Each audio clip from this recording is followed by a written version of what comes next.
오늘 제가 맡은 주제는요, 보상 플랜의 허와 실이라는 주제입니다.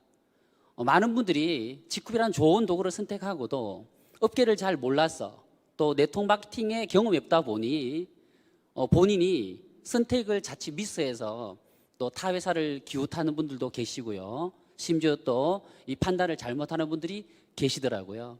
저는 오늘 이 시간을 통해서 직급의 보상뿐만 아니라 업계 전반에 대한 보상에 대한 제대로 된 이해를 여러분들이 하시고 그걸 통해서 명확한 기준을 잡는 데 도움이 되었으면 하는 바람을 가지고 오늘 이 시간을 시작해 볼까 합니다. 근래에 SNS를 하다 보면 후원 방문 판매 업체들이 굉장히 많은 활동을 하고 있습니다. 또 많이 생기고 있죠. 성공 사례가 하나 나왔기 때문에 그런 일이 발생하고 있는데요. 네트워크 마케팅과 이 후원 방문 판매는 근본적이고 본질적인 추구하는 방향성이 완전히 다릅니다. 무슨 의미냐면 후원 방문 판매라는 것은 판매에 초점이 굉장히 많이 맞춰진 마케팅 방식이고요. 네트워크 마케팅이란 건 이 네트를 연결하는 쪽, 다시 얘기하면 자가 소비의 어떤 소비 프랜차이즈 개념이 강한 사업 패턴이죠. 그리고 소득의 어떤 개념도 후원 방판은 단타성, 좀 짧고 굵은 소득이 가능한 반면 네트워크 마케팅은 꾸준하면서도 지속적이고 연속적인 성공이 가능한 모델이 바로 네트워크 마케팅입니다. 추구하는 방향성 자체가 완벽히 다른 점부터 이해를 하셔야 되겠고요.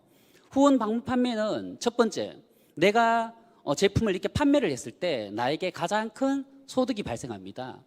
그리고 내가 그 사업을 시작을 하고 누군가를 소개해서 사업자를 만들었을 때 그분이 일으킨 매출, 그분이 진입자금으로 쓴 매출이나 그분이 지인들에게 제품을 판매할 때 나의 1대 파트너가 일으킨 매출에 대해서 일정 커미션을 받게 되고요.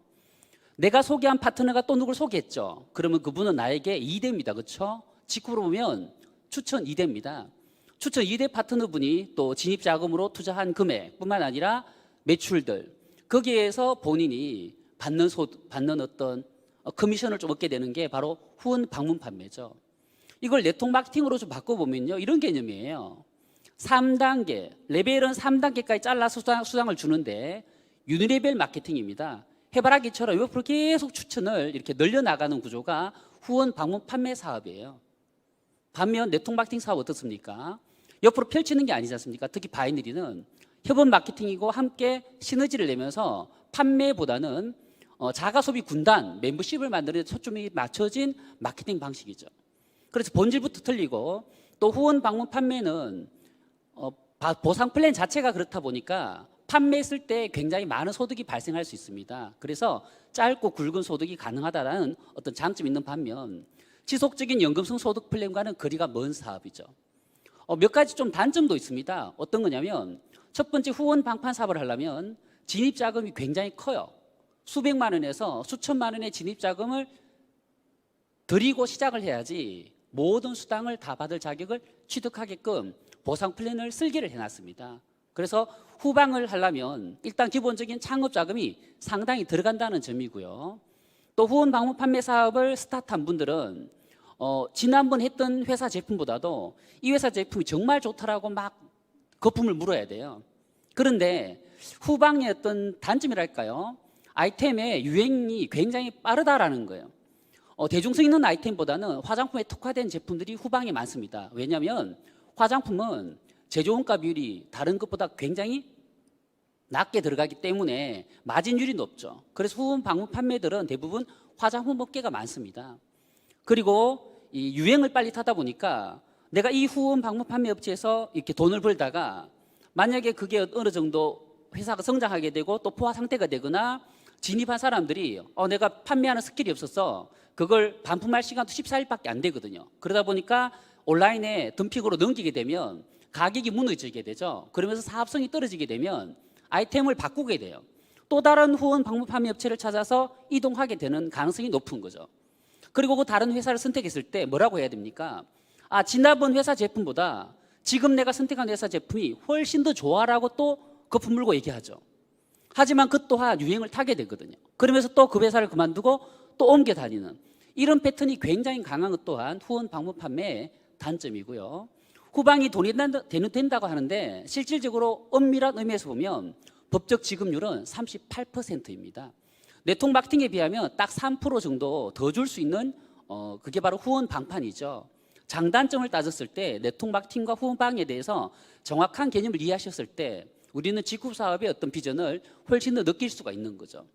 또 후원 방문 판매 또 어떤 사업을 하는 사람들은요, 돈을 버는 사람들은 대부분 어떤 사람이냐면 그 진입 자금이 높은데도 불구하고 내가 누군가를 리크루팅해서 수백만 원, 수천만 원 진입을 많은 사람을 리크루팅할 수 있는 역량을 가진 사람들은 후방에서 빠르게 돈을 벌긴 해요. 옆으로 펼치니까 그렇겠죠. 반면 내가 정말 순수 소비자 영역이고 부업자 영역이고 사업자지만 내가 수백만 원, 수천만 원 들이는 사람들 리크루팅할 역량이 안 된다. 이러면 애시당초 후원 방문 판매는요, 그들도 보지도 않아야 돼요. 이런 분들은 이 소비 플래닝 직급이 훨씬 더 맞습니다. 그리고 후방에 어떤 매력이 있다고 생각하셔서 시작하더라도 유행을 타다 보니까 나의 지인들에게 정말 이 제품 좋다고 막 광고를 했다가 또 저 제품 했다가 이렇게 계속 또들이 패턴이 될 가능성이 있는 분야가 바로 후원 방문 판매이기 때문에 지속적인 수당의 측면 그리고 진짜 성공의 측면에서 보면 후방과 네트워크 마케팅은 굉장한 큰 차이가 있는 겁니다.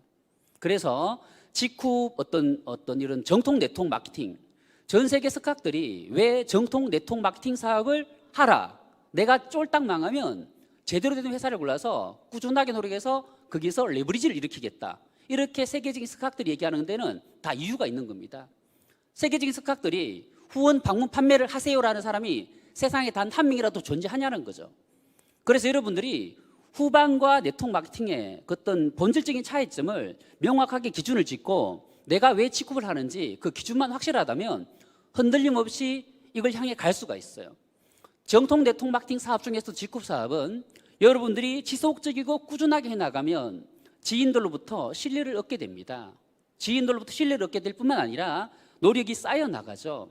내공이 쌓여 나가고요, 여러분 스킬이 쌓여 나가게 됩니다. 그러면 성과가 찾아올 수밖에 없는 사업이 이 네트워크 마케팅 사업이고 그 중에서도 최고의 비전이 있는 회사가 직급이기 때문에 여러분들이 자칫 선택의 미스가 있지 않도록 제가 바라면서 후방과 직급에 대한 잠깐 비교를 그냥 구도로서 해드렸는데요, 좀 기준이 됐으면 좋겠습니다.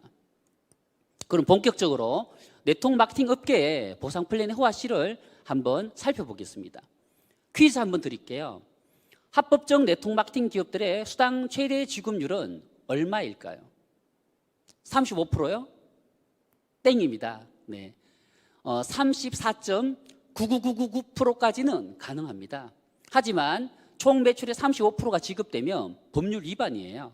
그래서 한국의 합법적인 틀 안에서 보면 34. 몇 %까지 지급할 수 있는 게 네트워크 마케팅의 수당 최대 지급률이라는 점 여러분들이 기억을 하시면 좋겠고요. 두 번째 퀴즈입니다. 직급은 수당을 35%에 최대한 근접하게 푸는 기업인가요? 아니면 타사들처럼 31%에서 33%를 푸는 기업인가요? 여러분들은 과연 네트워크 마케팅 회사들이 34.999%를 푸는 기업들이 999%에 최대한 가깝게 푸는 기업들이 얼마나 된다고 생각하세요? 국내에 한 135개 네트워크 마케팅 회사들이 있는데요, 그 회사들의 그 공정거래위원회 사이트 들어가서 하나 조회를 보지 않습니까? 33%, 31% 사이도 굉장히 수두룩합니다. 34% 넘기는 기업들이 썩 많지도 않아요. 국내 탑 랭크 안에 10위 안에 들어가 있는 기업들도 조사를 해보면요, 34% 넘기는 기업들이 잘 없다라는 점이에요. 그런데 직급의 수당 지급률 이렇습니다. 2016년 34.53, 17년, 18년, 19년, 지난해에는요 무려 34.95%를 지급합니다. 정말 수당 지급을 풀로 35%에 최대한 지급한 회사가 직급이라는 거죠. 이걸 다 통계를 내면요 34.64%가 여러분들에게 수당으로 지급되고 있습니다. 그래서 국내 네트워크 마케팅 기업들 중에서 정말 현금 수당 지급률로는 최대치 폭을 주려고 노력하는 기업이 직급이다, 이렇게 여러분들이 이해를 하시면 좋겠습니다. 세 번째 퀴즈입니다. 선급수당이 높은 회사가 좋을까요? 선급수당이 낮은 회사가 좋을까요? 단순 질문으로 보면요 선급수당 높은 회사가 당연히 좋아 보이죠. 하지만 여기는 비밀이 있습니다. 만약에 회사가 35% 풀로 지급하는 회사다라면 저는 2번이에요. 만약에 회사가 31%밖에 지급을 안 하는 플랜이다, 그러면 1번이라도 괜찮죠. 어차피 30%밖에 못 받을 바에는 성급수당이 높은 회사에서 35% 최대한 받으려고 노력하는 게 옳겠죠. 하지만 이 성급수당이 높다는 건 다른 수당이 낮다라는 겁니다. 그런데 성급수당은 누가 받아가는 겁니까? 타 회사를 보면요, 다이아몬드가 되면 뭐 1,000만 원, 2,000만 원, 블루다이아 됐더니 5,000만 원, 레드다이아 됐더니 1억, 뭐 크라운 됐더니 뭐 3억, 로얄 크라운 됐더니 10억. 심지어 근래 생긴 회사들 중에 모기업은요, 최고 직급 가면 직급 성급수당만 30억까지 줍니다. 자, 그러면 그런 상위의 랭크들이 받아가는 그 어마어마한 금액은 수당 35%에 포함이 안 돼 있는 금액입니까? 되어 있는 금액입니까? 되어 있죠. 다시 이야기하면 성급수당이 높은 회사가 좋다라는 건요, 잘못된 생각이에요. 35%를 지급하느냐 안 하느냐가 중요하지, 성급수당이 35%인데 불구하고 과다하게 높다는 건 나머지 대부분의 사업자들은 그 10억이나 30억 수당이 풀릴 때 그만큼 못 받게끔 되어 있습니다. 상위로 굉장히 몰릴 수밖에 없는 보상 플랜의 구조를 가졌기 때문에 이 시대의 마케팅과는 옳지 않다. 그래서 성급수당이 낮은 회사가 좋다라고 저는 결론을 내리고 싶습니다. 35% 풀로 풀 때를 전제로 말씀드리는 거예요. 성급수당도 낮은데 수당 지급률이 30%밖에 안 푼다. 이러면 이거 성급수당 낮은 회사 저는 선택 안 할 거예요. 하지만 지쿱은요, 풀로 34.64%의 평균 지급률을 가지고 있는 회사이기 때문에 성급수당 낮아도 괜찮습니다. 어차피 지쿱에서 블루 다이아몬드, 레드 다이아몬드, 크라운, 로얄 크라운은 상당한 상위 직급자들이고요, 월 수입만 해도 수천만 원 이상 받아가는 분들입니다. 그분들에게 수당을 더 주느라고 허리청 하부에 줄 수당을 빼서 거기다가 줄 이유가 없는 거죠. 그렇기 때문에 이건 2번이 정답이라고 저는 말씀을 드리고 싶고요. 또 성급수당이 높으면 어떤 문제가 있냐면 회사가 유리할까요? 회원이 유리할까요? 저는 회사가 유리하다라고 보는 입장입니다. 왠지 아세요? 성급을 위해서 만약에 이번에 제가 만약에 레드 다이아몬드를 성급했다, 누군가가, 그러면 한 2억이 나온대요. 3억이 나온대요. 그러면 그 성급수당을 타기 위해서 무리한 베팅이 들어갈 가능성이 굉장히 높죠. 사람은 보상 플랜에 의한 심리가 작동되게 돼 있습니다. 그래서 무리한 사재기를 하다 보면 그게 다시 덤핑으로 풀리게 되고요, 회사에서는 어차피 제품을 밀어내기 시작되기 때문에 회사에서는 손해볼 게 없습니다. 성급수당을 받기 위해서 사람들이 제품을 그만큼 매출하게끔 되어 있거든요. 그렇기 때문에 회사가 유리한 플랜이 될 가능성이 높다라는 거고요, 회원은 유리한 것처럼 보이지만 그것 때문에 정말 많은 피해자들, 네트워크 마케팅 전반의 인식이 나빠진 데 결정적인 기여를 한 게 바로 이 과도한 성급수당 때문에 빚어진 현상들이에요. 그래서 지쿱은 성급수당 비율이 이렇게 낮습니다. 대신 베팅이 들어가지 않는 요소의 수당, 후원 수당이라든지 추천 매칭 수당, 뭐 추천 수당, 이 세 가지가 주력 어떤 수당의 퍼센티지를 차지하고 있는데요, 그런 어떤 사재기나 베팅을 유발하지 않는 쪽에 오히려 수당이 제대로 걸려있는 회사가 올바른 어떤 기업이다, 저는 이렇게 생각합니다. 기업의 오너 입장에서도 창업자 입장에서도 성급수당을 과도하게 걸어놓고 이 제품을 밀어내기 위해서 어차피 35% 주면 뭐 회사는 나쁜 게 없어요. 하지만 회원들 입장에서는 정말 거기에 걸리는 순간 너무나 많은 폐단들이 발생하게 되고, 또 성급하느라 그 제품을 매입한 걸 유통기간이 다 돼가면요, 다 덤핑으로 온라인에 나와요. 절반 가격, 3분의 1 가격 이렇게 하면서 사업을 망가뜨리는 그런 일이 발생하게 되죠. 5번째 퀴즈입니다. 직급 유지수당이 있는 게 좋을까요? 직급 유지수당 같은 건 없는 게 좋을까요? 직급 유지수당, 그러니까 이런 거죠. 만약에 보름마다 직급을 유지할 때 일정 커미션이 나옵니다. 직급 유지 보너스로요. 또는 월마다 직급을 유지했을 때 일정 보너스가 나와요. 또 어떤 회사는요, 1년 중에 5차례 직급을 유지하면 연말에 또 수천만 원의 직급 보너스를 성취 보너스를 드리는 회사도 있습니다. 그러면 그 직급 유지를 하기 위해서 무리한 어떤 사재기, 베팅 같은 이런 심리가 작동이 됩니까, 안 됩니까? 당연히 되죠. 어차피 만약에 35%를 다 풀로 푼다면 직급 유지 수당 같은 건 없는 게 훨씬 더 회원들을 위한 그런 기업이다라고 평가를 할 수 있습니다. 또 직급 유지뿐만 아니라 매월 본인 구매 유지, 직급은 매월 약 한 10만 원에서 한 13만 원 정도의 그 우리 생필품, 화장품, 건강식품을 내가 먹고 바르고 쓰면 됩니다. 그러면 후원수당 월로 보면 뭐 1억까지 받을 수 있지 않습니까? 목요일이 5번 있으면 그 수당을 받는데도 전혀 문제가 없어요. 그래서 이렇게 많은 쓸거리가 많은 직급에서는 한 달에 10만 원, 13만 원 정도는 누구나 정말 합리적으로 쓸 수 있는 제품군을 갖고 있기 때문에 무리수가 없어요. 하지만 많은 기업들은요, 본인이 한 달에 20만 원, 40만 원 본인 유지가 있고요. 또 산하 유지도 있어요. 예를 들어서 뭐 양쪽 바이너리면 2줄에 내가 추천자가 반드시 오토십을 걸고 있어야 되고, 또 만약에 5개의 레그가 내가 있는 유니레벨 방식이나 브레이크웨이 방식에서는 그 레그의 매출에 내가 수당을 받으려면 반드시 그 5개 레그에 나의 직추천인이 한 명씩 다 들어가 있고, 그 직추천인들이 다 이 오토십을 걸고 있어야지 내가 수당을 받을 수 있는 이런 구조가 산하 유지죠. 다시 얘기하면 내가 월 한 40만 원 유지해야 되는데 A라인에 오토십 내가 유지, 그 오토십 추천자가 만약에 뭐 사업을 그만뒀거나 안 한다라면 B라인도 내가 유지, C라인, D라인 이렇게 해서 본인 직추천인 1대 그 사람들이 오토십이 켜져야 되는 게 또 룰인 회사들도 많다라는 거죠.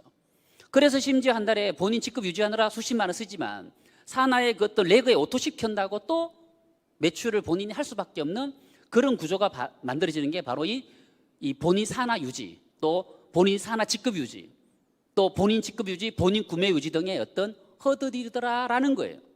그런데 우리 직급은 이런 데서 정말 자유롭습니다. 정말 양심적으로 본인이 한 달에 쓸 수 있는 제품군을 쓰시면서 후원 수당에 참여하시라라는 어떤 플랜이기 때문에 저는 가장 정직하고 가장 합리적인 어느 정도의 룰이라고 저는 받아들이고 있고요. 또 본인이 한 달에 만약에 50BB, 즉 한 10에서 13만 원 쓸 거리가 없다. 그러면 정말 본인이 추천한 고객, 순수 제품을 쓰겠다는 사람을 컨슈머로 등록해서 그분의 어떤 제품 구매와 내 구매를 합쳐서 10에서 13만 원이면요, 이건요 정말 합리적입니다. 그래서 이런 어떤 뼈골 빠지는 매월 마감 유지가 있는 그런 회사들의 플랜을 여러분들이 경험을 안 해보셔서 모르실 수도 있는데, 정말 타사에 가서 경험을 해보고 오시면 직급 플랜이 정말 회원들을 위한 회사구나 이런 느낌을 가지시게 될 거라고 자신합니다. 퀴즈 6번째입니다. 센터피를 주는 회사의 경우 센터피가 수당 지급률에 들어갈까요? 안 들어갈까요? 당연히 들어갑니다. 네. 센터피가 만약에 전체 회사 매출의 5%가 이렇게 센터피로 책정이 되어 있다. 그러면 수당은 몇 프로가 지급되는 거죠? 네, 35% 중에서 5%는 센터피로 들어가니까 30%의 수당을 회원들이 받게 되는데, 그러면 그 센터피를 5%를 받은 사람들은 몇 명 정도가 됩니까? 우리나라의 그 네트워크 마케팅에서 회원들 전체 수에서 센터를 유지하는 사람들은, 센터를 경영하는 사람들은 약 1000명 중에 1명 정도 꼴로 생각이 됩니다. 심지어 뭐 10,000명 중에 1명 꼴이죠. 그러면 0.001%가 이 센터피를 받는데요. 그분들에게 주는 저 5% 때문에 나머지 대중 99.9%인가요? 네, 99.99%인가요? 이분들은요 수당을 30%를 나눠 가지게 됩니다. 그리고 실제로 센터피를 받는 분들이 과연 그 센터를 운영하면서 흑자 나는 분들이 몇 프로일까요? 제가 볼 때는요 약 한 90%는 적자입니다. 왜냐하면 센터피는 본인 사나 센터를 이용하는 분들의 매출에 의한 커미션 5% 받는 건데요, 그걸 가지고 회사 그 센터에 월세 내죠, 감가상각비 내죠, 그리고 오는 회원들 뭐 여러 가지 또 뭐 부대 비용이 들어가지 않습니까? 관리비부터 해가지고 그러다 보니까 실제로 센터를 운영하면서도 적자를 보는 분들이 너무나 많고, 정말 센터 때문에 피해본 사람들도 엄청나게 많습니다. 인테리어비, 보증금 싹 다 날린 분도 숱하게 많은 게 대한민국의 네트워크의 현실입니다. 그렇기 때문에 센터 지원금이 5%인 회사, 그게 다 수당에 포함되어 있기 때문에 직급의 플랜은요 정말 괜찮죠. 우리가 인테리어비를 쓸 이유도 없고, 네, 본사 직영지사가 운영이 되고 있기 때문에 수당 지급률에 어떤 뭐 마이너스 되는 게 없는 그런 직급이기 때문에 훨씬 더 여러분들에게 유리한 플랜이다라고 말씀드릴 수 있습니다. 7번째 퀴즈입니다. 공유 보너스. 일부 회사들 보면 공유 마케팅이 있다고 일정 직급 이상 되면 월급처럼 받아갈 수 있다고 합니다. 그런데 그게요 대부분의 회사들은 그 직급을 유지했을 때 전체 매출의 n분의 1로 이렇게 1%를 떼서 원래 수당 35%에서 한 2%, 3%를 떼가지고 공유 보너스로 책정했는 거고요. 직급 도전을 하라고 만들어 놓은 플랜입니다. 그러다 보니까 유지해야 되는 회사들은 직급 유지하느라 또 매달 이거 무리할 수밖에 없는 구조가 나와 있고요. 그것뿐만 아니죠. 이 공유 수당이란 게 또 어떤 회사들은 사람들을 끌어들이기 위해서 다이아몬드 한 번만 찍으면 평생 공유 수당을 준대요. 그런 플랜을 제시한 회사들도 있거든요. 그럼 어떻게 되죠? 그러면 직급자 수가 탄생될 때마다 매출은 안 뜨는데도 불구하고 점점 1인당 평균 지급액은 이렇게 떨어지면서 형편없는 공유 보너스. 처음에만 그럴싸하게 포장이 돼 있지 들어가 봐서 직접 해보면 참 이건 허와 실이 너무나 많은 플랜이다라는 거죠. 그래서는 공유 보너스 있는 게 좋은 게 아니다라고 저는 개인적으로 생각하고 있는 거고요. 여러분들도 관점을 나름대로 정리를 해보시기 바랍니다. 퀴즈 8번째. 수당 지급에 대수 제한 있는 보상 플랜과 무한대 인정하면서 주걱점 있는 보상 플랜 중에서 어느 게 더 좋습니까? 예를 들어 수당 지급에 대수 제한이 있다고 한번 해볼게요. 이런 플랜이죠. 내가 소개한 사람 이렇게 해서 7단계까지만 수당을 줍니다. 유니리벨 마케팅에서 많이 쓰는 보상 플랜인데요. 그럼 8단계 있는 사람은 제 소득과 관련이 있는 사람이에요? 없는 사람이에요? 9단계, 10단계는요? 다시 이야기하면 7단계 넘어간 어떤 멤버들은요, 내 파트너임에도 불구하고 형제 라인 개념이 될 가능성이 높습니다. 그리고 7단계 있는 사람들이 탑랭크의 리더들한테 상위 스폰서들에게 저 좀 도와주세요. 말도 못 꺼내요. 미안해서. 전혀 수당과 연결이 안 돼 있는 구조거든요. 자, 이렇게 대수 제한이 있으면 후원의 동력도 떨어지게 되고요. 또 그 산하에는 많은 유인행위까지 발생하면서 7단계 있는 사람을 옆으로 끌어당겨서 1단계를 올리는 이런 심리까지 작동되면서 조직에 어떤 문제를 일으키기까지 합니다. 하지만 직급은요, 두 줄 바이너리 마케팅이죠. 그러면서도 추천 매칭이라는 제도가 있기 때문에 그 산하에 내가 또 새로운 누군가 들어갔습니다. 그렇죠? 거길 또 후원하잖아요. 그래서 바이너리에 과거 바이너리가 추천 매칭이 없었습니다. 그런 플랜을 보완해서 프론트 라인의 신규 사업자가 정말 일을 할 때 상위 라인에 업라인에 있는 그 사업자들이 정말 그분을 도울 수 있는 그런 협업 마케팅이 가능한 게 직급 보상 플랜이기 때문에 대수 제한이 있는 보상 구조보다는 대수 제한 없이 오히려 주 걱점이 있는 게 훨씬 더 후원과 이 성장, 협업 마케팅에 훨씬 더 도움이 되는 현 시대에 맞는 마케팅이라는 점을 여러분들이 이해를 하시면서 이 보상 플랜을 보시면 좋을 것 같아요. 그래서 대수 제한 있는 회사들 보면 7대까지 주거나 10대까지 잘라서 주거나 이런 기업들이 많습니다. 9번째 퀴즈입니다. 제일 중요한 대목이기도 한데요. 비비가 높은 회사가 좋을까요? 비비가 낮은 회사가 좋을까요? 이거 정말 바보 같은 질문이죠. 당연히 비비가 높으면 좋습니다. 비비가 높으면 우리도 좋아요. 예를 들어서 신제품 출시됐는데 비비가 100%래요. 그럼 얼마나 좋아요, 그렇죠? 근데 비비란 건 제품이 유통이 됐을 때, 소비가 일어났을 때 마진율은 다 이렇게 제품마다 다릅니다. 칫솔, 치약 같은 건 정말 경쟁이 치열하지 않습니까? 그런 제품들이 유통이 됐을 때 회사에서 영업이익이 얼마나 될까요? 그걸 가지고 수당을 주는데 100%를 해서 준다라는 건 말이 안 됩니다. 그렇죠? 그래서 제품의 어떤 가격에 따라서 마진율에 따라서 설정해 놓은 게 비비라는 개념이고요. 비비는 적정선이 제일 좋습니다. 너무 낮아도 회원들에게 동기를 떨어뜨리게 되고요. 너무 높으면 어떤 문제가 있는지를 잠깐 보겠습니다.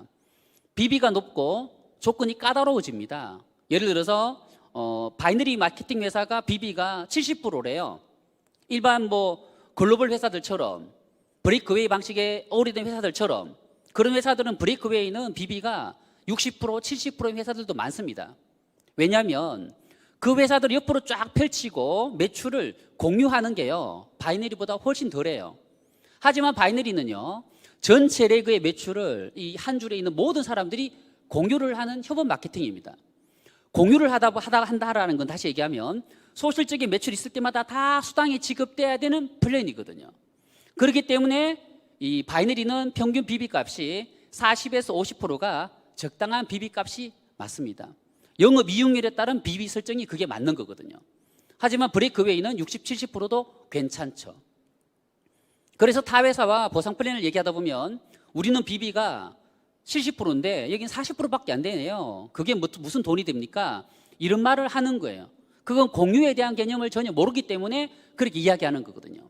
그런데 만약에 바이너리 회사가 BB도 높고 뭐 예를 들어서 똑같은 1대1 매칭으로 우리는 소실적에 지금 12%를 풀고 있는데 자기네 회사는 소실적 20%를 푼대요. 근데 BB도 높대요. 그리고 선급수당도 20억이 걸려 있대요. 추천 매칭도 100%를 준대요.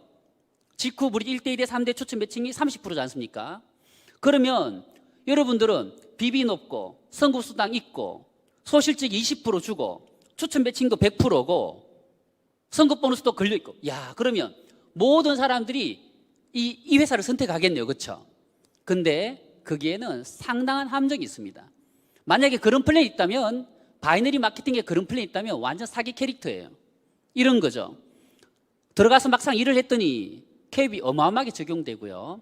대실적 소실적이 매주 플래시아웃 되고요.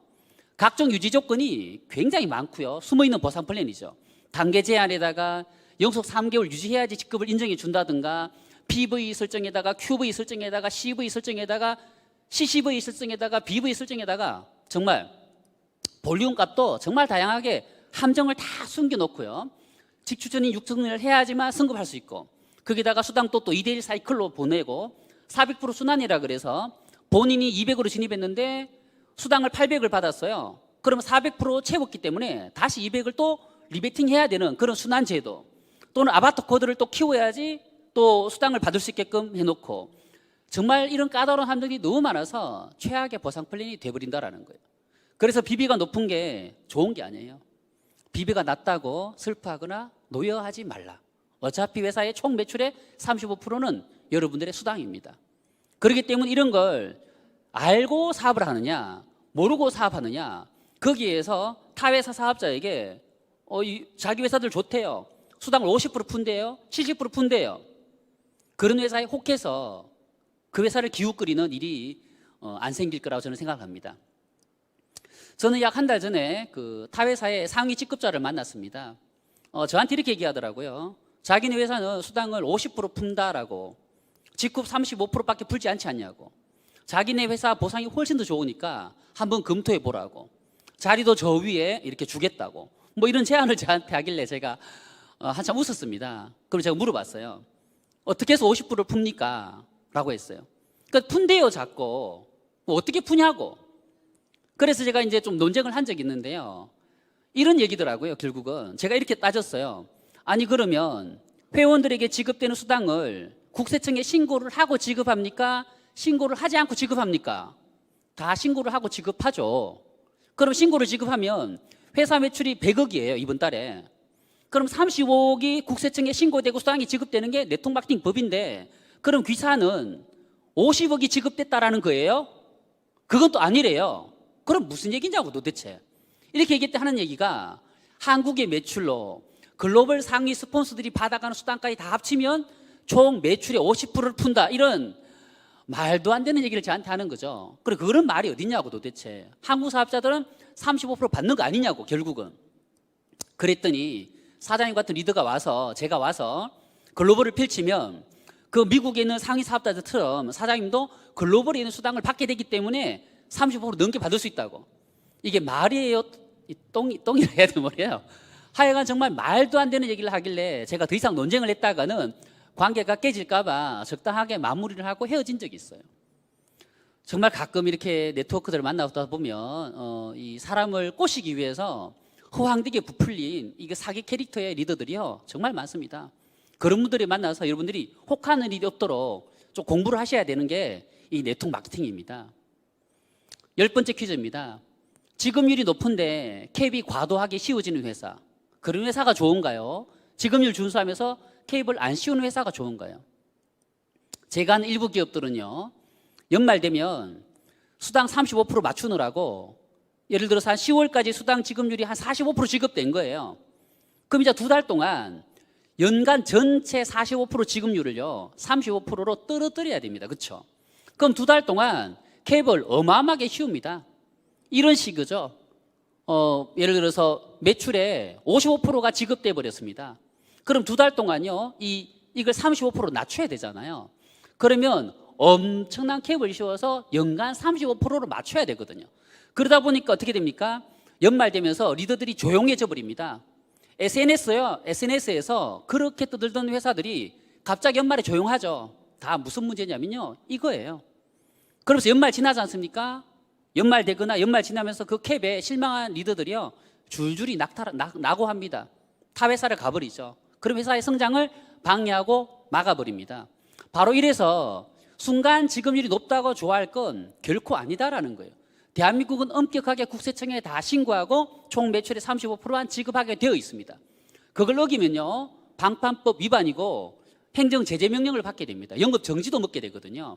아니면 강제 폐업을 당하게 됩니다. 그래서 이 캡을 많이 씌우는 보상은 결코 좋은 보상 제도가 아니다라는 거죠. 11번째 퀴즈입니다. 연속 3개월 직급 유지 플랜이 좋습니까? 한 번만 승급을 해도 인정해주는 제도가 좋습니까? 연속 3개월 직급 유지한다고 무리하게 이번 달에 다이아몬드가 됐는데 다음 달 또 무리하게 또 다이아몬드를 유지했고 그 다음까지 또 무리하게 유지를 했는데, 아니 회사에서요, 수당 지급률이 오바 지급됐대요. 그래서 이번에 승급 보너스를 50%밖에 못 준대요. 따지고 보니까 2달 동안 그 나올 수당을 계산하고 무리한 베팅 사재기를 했는데 승급 수당이 절반밖에 안 나와서 실망하고 떠나는 회사. 또 3개월간 가까스로 맞췄는데 반품이 한두 달 뒤에 일어나면서 승급 수당을 못 받는 경우, 이런 케이스에 의해서 또 많은 부작용들이 따르게 되고요, 한국의 고질적인 어떤 네트워크 마케팅 인식이 나빠지게 된 배경이 바로 이 사재기와 베팅이라는 부분이라는 거죠. 그래서 이런 유지제도는 좋다라고 볼 수 없습니다. 뭐 연속 3개월 이상 직급 유지제도뿐만 아니라 이런 건 많은 회사들이 도입하고 있고요. 한 연간 5회, 연간 6회, 뭐 연간 4회 또 유지했을 때 연말에 또 보너스를 주면서 중간에 리더들이 이탈하지 못하도록 보상을 설계를 해놓은 기업들도 많아요. 그런데 직급은 단 한 번만으로도 직급을 인정받게 되죠. 퀴즈 12번째입니다. 후원 산하 직하위 직급자 배출 승급 플랜이 좋습니까? 추천 계보 3대 이내 3단계 아래 직급자 배출 승급 플랜이 좋습니까? 후원 산하 직하위 어떤 플랜이라 이런 거죠. 본인이 만약에 루비가 그 다이아몬드가 되고 싶어요. 그러면 저 우측 조건에 보면 좌측 조건인가요? 루비가 좌우에 두 명 나와야 돼요. 볼륨은요, 이쪽이 넘쳤습니다. 다이아몬드 볼륨이 넘쳤는데도 불구하고 본인이 루비밖에 안 되는 건 이쪽에 루비가 한 명 안 나와서 그래요. 그러면 이 사람을 루비를 만들기 위해서 본인이 또 무리할 수 있죠. 이런 플랜. 그리고 본인이 또 다이아몬드가 되려면 저쪽에도 지금 루비만 나와야 되는 게 아니라 루비가 나오려면 사파이어가 2대1로 나와야 되죠. 사파이어가 나오려면 또 골드가 2대1로 나와야 돼요. 이거 하나하나 다 맞아 떨어져야지 성급하는 플랜. 어려워요. 이런 플랜 어렵습니다. 네. 13번째 퀴즈입니다. 글로벌 원서버 플랜이 좋습니까? 각 국가마다의 로컬 서버 플랜이 좋습니까? 어떻게 보면 글로벌 기업들 중에서 이 로컬 서버 마케팅을 운영하는 회사들이 있는데요. 한국의 최고 직급자가 일본 오픈하면 일본에 가서 다시 투스타를 하고 스타를 하고 다시 사업을 해서 조직을 구축해서 거기서 브론즈, 실버, 골드, 사파이어, 루비, 다이아몬드 이렇게 가야 되는 그런 게 로컬 서버 마케팅 회사인 반면 직급은요 어떻습니까? 원서버 원마케팅입니다. 한국을 비롯해서 일본, 미국, 베트남, 대만, 인도네시아 전 세계로 이렇게 바이너리의 계보도에 국기가 섞여 들어가는 진정한 원서버 원마케팅인 직급이기 때문에 비전은 글로벌로 뻗어나가는 비전을 갖고 있고요. 전 세계를 여행하듯이 후원하면서 즐겁게 그렇게 사업을 할 수 있는 환경이 갖춰져 있는 기업입니다. 그래서 이게 비전이 훨씬 더 크다고 할 수 있죠. 물론 해결해야 될 숙제는 있어요. 네, 그건 뭐 수당 지급률에 대한 문제인데 그건 차치하고요. 그러면 최고의 보상 플랜은 무엇일까요? 사실 최고의 보상 플랜은 없다라고 봅니다, 저는. 다만 최상의 보상 플랜은 생각해 볼 수 있습니다. 최상의 보상 플랜은요, 어디에 더 많이 지급하느냐를 보면 됩니다. 어떻게 보면 상위 직급자들에게 상당히 수당을 몰아놓은 회사들, 스타 마케팅을 추구하는 기업들 서 훌륭하지 않습니다. 정말 그 상위에 스타가 되기 위해서 너무나 많은 사람들이 거기서 애를 쓰는데 정말 내 하부에는 정말 돈이 안 되는 그런 구조기 때문에 상중하에 균형과 조화 있는 수당을 푸는 게 가장 중요하고요. 또 같은 수당 재원을 가지고 35%를 가지고 얼마나 사업자들에게 더 많은 동기를 부여하느냐, 이거 정말 중요합니다. 그래서 이 보상만큼 이번에 어떤 보상 플랜을 설계를 잘 함으로써 이게 가능한 또 보상 플랜이 나올 수 있거든요. 그래서 이 최상의 보상 플랜, 최고의 보상 플랜은 아니더라도 같은 35% 가지고 최상의 보상 플랜을 풀려면 1번, 2번을 어떤 노력을 해야 되고요. 세 번째, 이게 저는 양심적인 거라고 봅니다. 사직이 베팅 측면에서 얼마나 양심적인 플랜이냐. 회사에서는 어차피 사직일을 하더라도 회사의 매출이에요. 엄성적으로 회원들이, 사업자들이 그걸 사직할 수밖에 없는 마케팅 플랜을 짜놓은 회사들, 함정이거든요. 그것 때문에 대한민국의 이 네트워크 마케팅 시장 자체 인식이 왜곡돼 있고 많은 사람들이 다단계 이러면 싫어합니다. 장롱문을 열었더니 제품이 쏟아진다. 베란다에 갔더니 전부 다 제품들이더라. 그래서 이런 측면에서 정말 양심적인 회사가 G쿱인 건 여러분들이 아실 겁니다. 정말 구간 보너스, 직급 마케팅, 또 3개월 유지, 그 다음에 각종 허들, 이런 게 정말 없는 양심적인 그런 보상 플랜이기 때문에 여러분들 오늘 이 시간을 통해서 네트워크 마케팅 전반에 대한 어떤 보상 플랜에 대한 이해도가 좀 더 높아지게 되고, 그럼으로써 명확한 기준과 확고한 신념을 가지고 내가 지속적인 노력을 해서 G쿱 안에서 우리가 인생을 역전할 수 있는 그런 시간을 한번 이 시간을 통해서 여러분들이 좀 마인드를 새겼으면 좋겠다는 바람으로 말씀드렸고요.